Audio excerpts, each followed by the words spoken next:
देखिए, हम लोगों को ये खबर मिली है, बेहद ही इस बात का दुख है और हम लोगों की संवेदना जो है रोशन जी उनके पूरे परिजनों के साथ हम लोग और इस दुख के घड़ी में खड़े हैं। हमारी पूरी संवेदना है।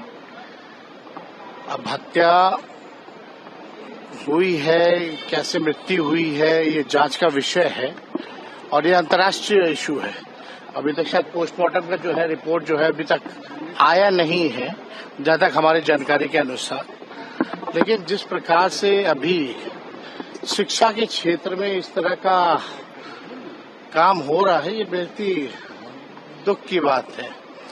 कहीं ना कहीं से जो भी लोग हैं कोचिंग संस्था में, अगर इस तरह की वारदातें होती हैं, गोलियां चलती हैं, हत्या होती है, ये बहुत ही दुख का विषय है। और इस विषय पे तो जो राज्य सरकार जो है ये संदिग्ध के घेरे में जो है आता है। एक निष्पक्ष जांच होनी चाहिए।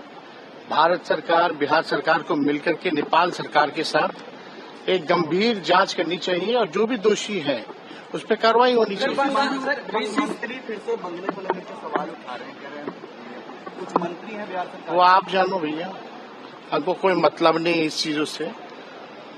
हत्या हो रही है, अपहरण हो रहा है।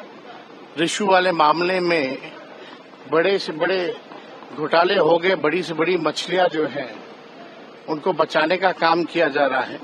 राज्य का खजाना खाली है, विपदा आ पड़ी है।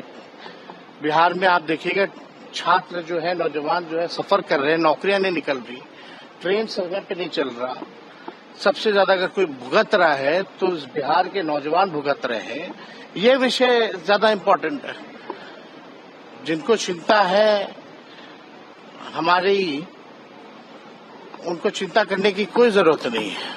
हम लोग देख लेंगे जो भी चीजें हैं। बिहार को पहले सत्ता में बैठे लोग जो छल कपट से आए हैं, 10-10 हजार रुपए बांट करके आए हैं, खजाना खाली करवा दिया गया, उनको कम से कम बिहार को देखना चाहिए। पढ़ाई, दवाई, कमाई, सिंचाई, सुनवाई और कार्रवाई के मामले में फ्लॉप है। केवल फोटो शूट होता है, रील बनाते हैं सरकार के लोग और बड़ी बड़ी बातें फेंकी जाती है। दरभंगा में किस प्रकार से जो एक मैनेजर की जो मोटरसाइकिल है, यामाहा या कोई, किस प्रकार से हत्या कर दी गई।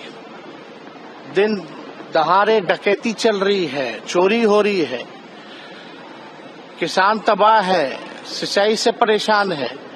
इस पे चर्चा होनी चाहिए। जैसे कि मैं सो रहा हूँ तो पिताजी को जगाना है मुझे, तो वो डायरेक्ट उठाने के बजाय, और हिंसा की परंपरा मेरे यहाँ नहीं थी सौभाग्य से, तो वो क्या करते थे कि उस कमरे में आ जाएंगे या बाहर से गुजरेंगे और चौपाई बोलेंगे, प्रात काल उठ के रघुनाथा